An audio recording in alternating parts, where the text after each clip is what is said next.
30 bölüm. Рахел өзүнүн Жакыпка бала төрөп бербей жатканын көрүп, эжесине көз артып, Жакыпка "Мага бала бер, болбосо мен өлөм" деди. Жакып Рахелге ачууланып, "Сага бала бербеген Кудай мен бекем" деди. Рахел ага: "Менин кызматчым Билага жакында, ал мага төрөп берсин, анын аркасы менен мен да балалуу болоюн" деди. Ошентип, ал өзүнүн кызматчысы Биланы ага аялдыкка берди. Жакып ага жакындады. Биланын боюна бүтүп, Жакыпка уул төрөп берди. Ошондо Рахел: "Кудай мага калыстык кылып, менин үнүмдү угуп уул берди" деп, анын атын Дан койду. Рахелдин кызматчысы Биланын дагы боюна бүтүп, Жакыпка экинчи уулун төрөп берди. Ошондо Рахел: "Эжем менен катуу кармашып жеңип чыктым" деп, анын атын Напталы койду. Лея өзүнүн төрөтү токтоп калганын көрүп, өз кызматчысы Зилпаны Жакыпка аялдыкка берди. Леянын кызматчысы Зилпа да Жакыпка уул төрөп берди. Ошондо Лея баш кошулду деп, анын атын Гат койду. Леянын кызматчысы Зилпа Жакыпка экинчи уулун төрөп берди. Ошондо Лея: "Бул менин багыма, эми аялдар мени бактылуу дешет" деп, анын атын Ашыр койду. Рубейн буудайды оруп жыюу маалында талаага чыгып, мандрагор таап алып, энеси Леяга берди. Ошондо Рахел Леяга: "Уулуң алып келген мандрагорлорду мага берчи" деди. Бирок Леяга: "Күйөөмдү тартып алганың аз келгенсип, уулум алып келген мандрагорлорго да асыласыңбы" деди. Рахел ага: "Андай болсо уулуңдун мандрагорлору үчүн Жакып бүгүн түнү сени менен жатсын" деди. Жакып кечинде талаадан келе жатканда Лея алдынан тосуп чыгып: "Меникине кир, анткени мен сени уулумдун мандрагорлоруна сатып алдым" деди. Бул түнү Жакып Лея менен жатты. Ошондо Кудай Леяны укту. Анын боюна бүтүп, Жакыпка 5-чи уулун төрөп берди. Анан Лея: "Кызматчымды күйөөмө бергеним үчүн Кудай мага тиешемди берди" деп, анын атын Исахар койду. Леянын дагы боюна бүтүп, Жакыпка 6-чы уулун төрөп берди. Ошондо Лея: "Кудай мага эң сонун белек берди. Эми күйөөм меникинде жашайт, анткени мен ага 6 уулу төрөп бердим" деп, анын атын Забулун койду. Андан кийин кыз төрөп, анын атын Дина койду. Кудай Рахелди эстеди. Кудай анын үнүн угуп, аны балалуу кылды. Рахелдин боюна бүтүп уул төрөп, "Кудай мени шылдыңдан арылтты" деди. Ал: "Теңир мага дагы башка уул берет" деп, анын атын Жусуп койду. Рахел Жусупту төрөгөндөн кийин Жакып Лабанга мындай деди: "Эми мени кое бер. Мен өз ордума, өз жериме барайын. Мага аялдарым менен балдарымды бер. Мен алар үчүн сага кызмат кылдым. Эми мен кетейин, анткени сен менин сага кылган кызматымды билесиң." Ошондо Лабан: "О, мен сенин алдыңда ырайым тапсам гана. Теңир мага сен үчүн бата бергенин билип турам" деди. Анан дагы: "Кызмат акыңды айт, эмне сурасаң ошону берейин" деди. Жакып ага: "Мен сага кандай кызмат кылганымды, менин убагымда малың кандай болуп калганын сен билесиң. Мага чейин сенин малың аз эле, азыр көп болуп калды. Мен келгенден тартып Теңир сага батасын берди. Эми мен качан өз үйүм үчүн иштейм" деди. Ошондо Лабан: "Сага эмне берейин" деди. "Мага эч нерсе бербей эле кой. Менин айтканымды гана кылсаң, сенин койлоруңду кайрадан кайтарам. Мен бүгүн койлоруңдун баарын аралап чыгам. Сен андан темгили бар, тагы бар малдын баарын, кара койлорду, ошондой эле темгили бар, тагы бар эчкилерди бөлүп кой. Ушундай мал менин кызмат акым болсун. Кийин сен менин кызмат акымды көргөнү келгениңде, сага менин ордума адилеттигим айтып турсун. Мендеги темгили жок, тагы жок ар кандай эчкилер жана кара эмес койлор уурдалган болуп эсептелет" деди Жакып. "Жакшы болот, сен айткандай болсун" деди Лабан. Ошентип Лабан ошол күнү бардык ала-була, тагы бар текелерди, темгили бар, тагы бар эчкилерди, бир аз агы бар эчки текелердин баарын, кара койлорду бөлүп алып, өзүнүн уулдарынын колуна өткөрүп берди. Анан ал өзү менен Жакыптын ортосуна 3 күн жол жүрчү аралыкты белгиледи. Жакып болсо Лабандын калган кой эчкилерин кайтарып калды. Жакып жаштал, бадам, чынар чырпыктарын алып, алардын кабыгын тилке-тилке кылып кесип, кесилген жерлерди агарта арчыды. Анан тилке салынган чыбыктарды суу куюлчу аштоолордун ичине мал алдына таштап койду. Ал жерге мал суу ичкени келчү. Анан ал жерге суу ичкени келип, чыбыктардын алдында уруктанышчу. Ошентип чыбыктардын алдында уруктанган малдан ала-була, темгили бар, тагы бар мал туулду. Ошондо Жакып козуларды бөлүп алып, малды Лабандын ала-була жана кара койлоруна каратып койду. Ал өз малын өзүнчө кармап, Лабандын малына кош эмес. ар качан тыңыраак маал уруктанаарда чыбыктардын алдында уруктансын үчүн Жакып чыбыктарды маалдын алдына, аштоолордун ичине таштап койчу. Ал эми чабал мал уруктанаарда чыбыктарды таштачу эмес, ошондуктан Лабанга чабал мал, Жакыпка тың мал тийип турду. Ошентип Жакып эң бай адам болду. Анын көптөгөн майда малы, күңдөрү, кулдары, төөлөрү, эшектери болгон. Марк жазган жакшы кабар. 1-бөлүм. Кудайдын уулу Иса Машаяктын жакшы кабарынын башталышы. Пайгамбарлардын китептеринде мына: мен сенин алдыңан өзүмдүн периштемди жиберип жатам. Ал сага жол даярдайт. Теңирге жол даярдагыла, ал үчүн жолдорду түздөгүлө деп ээн талаада жар салган үн угулат деп жазылгандай, чөмүлдүрүүчү жакан келип ээн талаада сууга чөмүлдүрүп мындай деп жар салды: күнөөңөр кечирилиши үчүн тобо кылгыла, сууга чөмүлдүрүлгүлө. Бүт жүйүт эли жана баардык Иерусалимдиктер ага келип, күнөөлөрүн моюндарына алып ачык айтып жатышты. Жакан аларды Иордан дарыясына чөмүлдүрүп жатты. Жакан төөнүн жүнүнөн кийим кийип, белине кайыш кургурчанып жүрчү. Ал чегиртке менен жапайы бал жечү. Жакан элге мындай деп жар салды: менин артымдан менден күчтүү келе жатат. Мен эңкейип, анын бут кийиминин боосун чечүүгө да татыксызмын. Мен силерди сууга чөмүлдүрдүм, ал болсо ыйык рухка чөмүлдүрөт. Ошол күндөрдө Галилеядан, Назарет шаарынан Иса келип, жакан тарабынан Иордан суусуна чөмүлдүрүлдү. Ал суудан чыкканда, жакан ачылган асманды жана рухтун көгүчкөн сыяктуу ага түшүп келе жатканын көрдү. Ошондо асмандан: сен менин сүйүктүү уулумсуң, мен сага ыраазымын деген үн угулду. Ошол замат рух аны чөлгө алып барды. Иса чөлдө 40 күн болуп, шайтан тарабынан сыналды. Ал жырткычтар менен бирге болду. Периштелер ага кызмат кылышты. Жакан камакка алынгандан кийин Иса Галилеяга келип, Кудайдын падышачылыгы жөнүндө жар салып: убакыт келди, Кудайдын падышачылыгы жакындап калды. Тобо кылгыла, жакшы кабарга ишенгиле деди. Иса Галилея көлүнүн жээги менен бара жатып, көлгө тор салып жаткан Шимонду жана анын бир тууганы Андрейди көрдү. Алар балыкчылар эле. Ошондо Иса аларга: менин артымдан ээрчигиле, мен силерди адам кармоочу кылам деди. Алар ошол замат торлорун таштап, анын артынан ээрчип жөнөштү.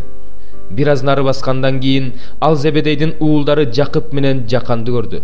Алар кайыктын ичинде тороңдоп отурушкан эле. Ошол замат Иса аларды чакырды. Ошондо алар атасы Зебедейди жумушчулары менен кайыкка калтырып, Исанын артынан ээрчип жөнөштү. Алар Капернаумга келишти. Иса ишемби күнү синагогага кирип элди окутту.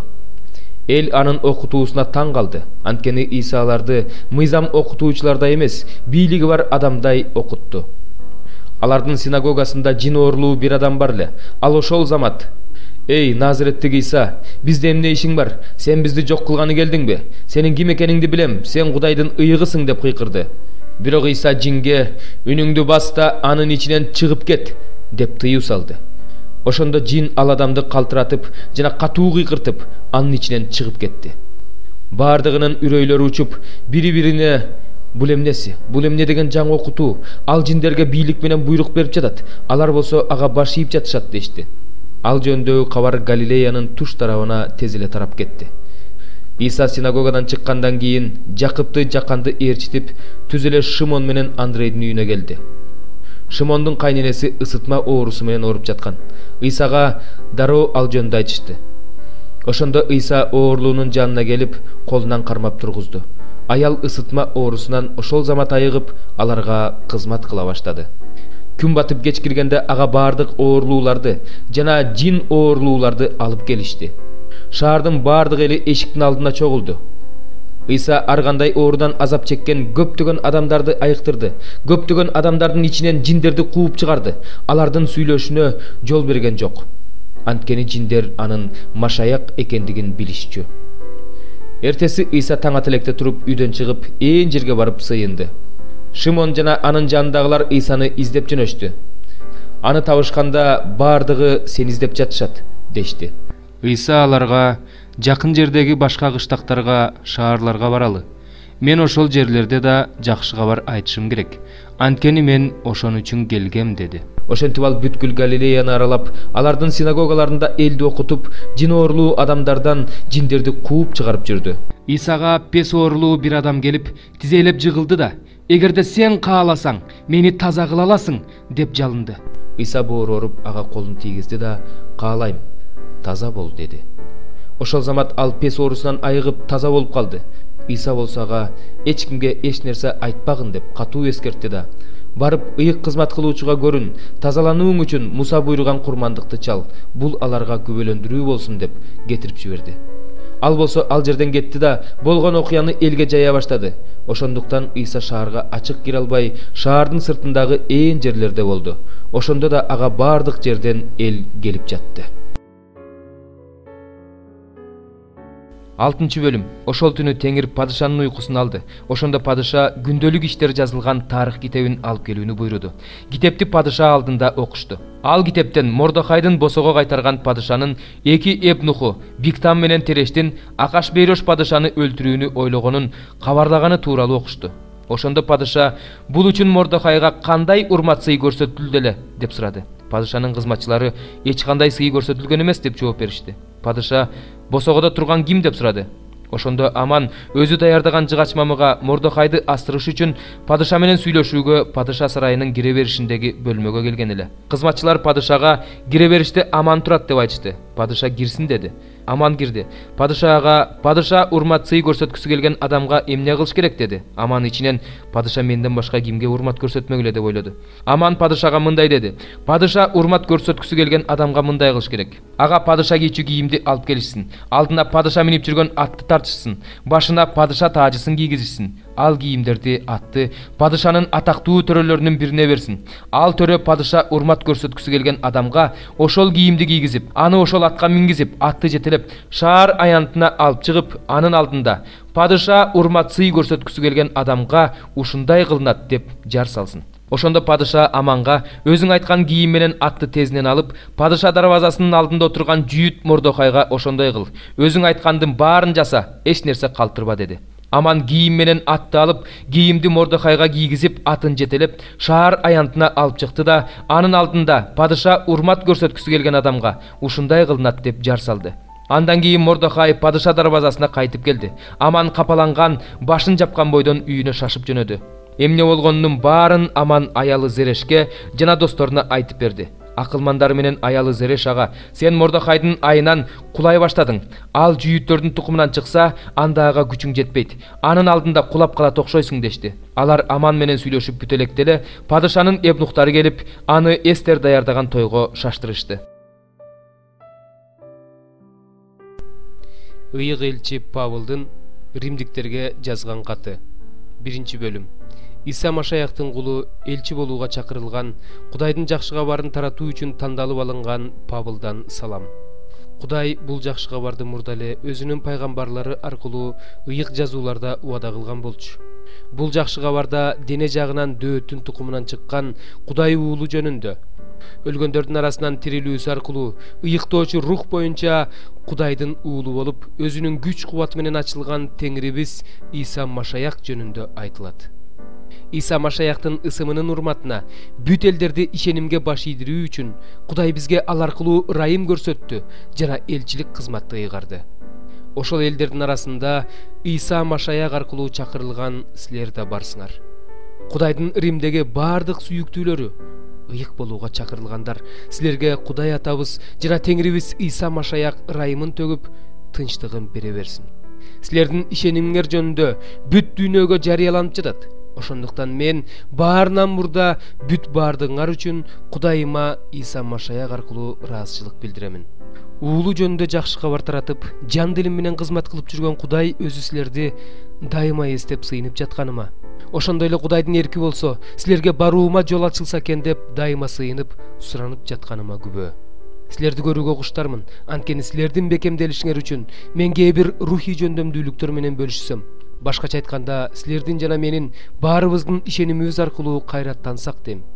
Бир туугандарым, силерге көп жолу келгенин, бирок ушул учурга чейин тоскоолдуктарга учураганымды, Башка элдерден көргөнүмдөй эле силерден да эмгегимдин кандайдыр бир жемишин көргүм келгенин билишиңерди каалайм.